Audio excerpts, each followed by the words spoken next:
Most people draw when they're a kid. You know, you're very free. You're got real freedom when you're a child. You're kind of creatively fearless. You know, you do everything. You draw anything. You create anything. You make anything. Until you start to get to about 10, 11, 12, and then this whole obsession with realism comes in. And you start to try and draw something realistically. And if you can't draw it realistically, what happens is you get very frustrated with it, and you'll often see kids trying to draw. I mean, the classic when I was at school was like a crumpled Coke can or an old boot. You know, if you could draw an old boot, that was it. You were good at art. What happens is the students or people that have more of a right brain bias when they're younger, they pick up drawing easier. So the illusion is that they're kind of natural at drawing and they're the only ones that will ever be able to do it. And what happens is people that have got a more logical approach to life, as in a more left brain, analytical, very good at writing, you know, very good at putting things in order and doing a very ordered approach to most things, really. And I'm really disorganised, but when you have that ordered approach, it's quite hard for your right hand side of your brain, your creative side, to kind of get over your left hand side, to quieten down that left hand side, so that your creativity can come out. So what happens when you're younger and you're not being taught how to engage your brain in that creative way, is you kind of get disheartened, and you know, a school teacher might say, "Oh, you're not very good at art," or not very encouraging what you're doing. And because of that, you lose confidence, you lose interest. Often it's only kind of a lot later in life where people come back to drawing and think, well, I'm really going to try and give it a go now and get back into it.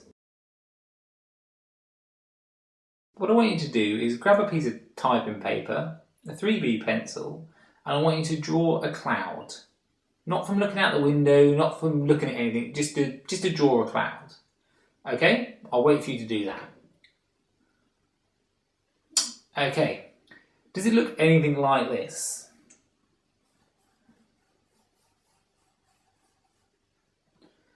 If it does, then you're on the right tracks. This is a classic cloud drawing. Now I want you to try and draw a tree. Okay? A tree might look very similar to this cloud, but just with these two lines, which suddenly now makes it a tree.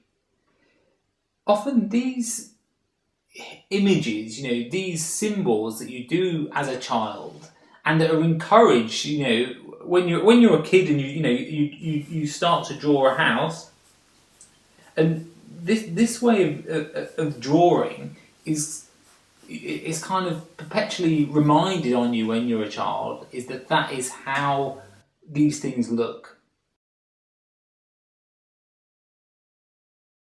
So imagine you're on holiday, you've got a drink, you're relaxing, and you see a lovely scene of, you know, some boats into the distance, and you think, I'm gonna give that a go. You grab a pencil, a bit of scrap paper, and start to draw what's in front of you.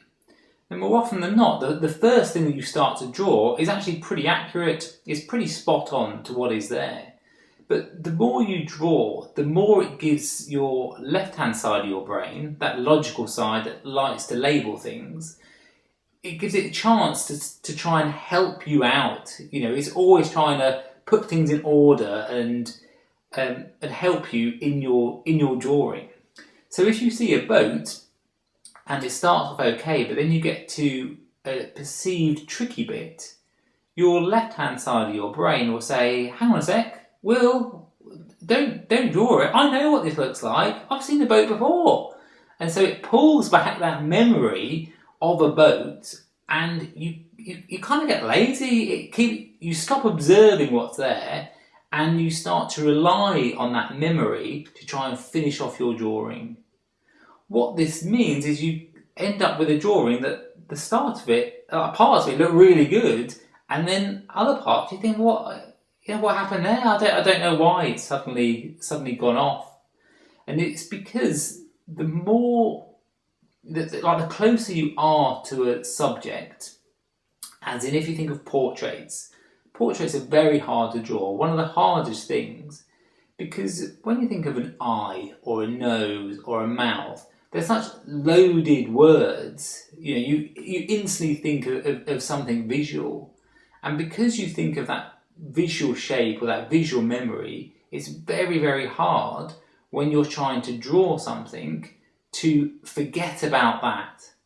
So that's often why when people come back to drawing, they say, "Oh, my drawing they just look like a kid's drawing," and that is because your brain is relying on those memories, those symbol systems that happened when you were a child. That we've just got to try and learn how to break that down a bit, so that you can actually really begin to see what's exactly in front of you, and learn to, when your left brain tries and says, "I can help you," learn to try and say, like, shut up, I don't need your help, I just need to concentrate on what's there.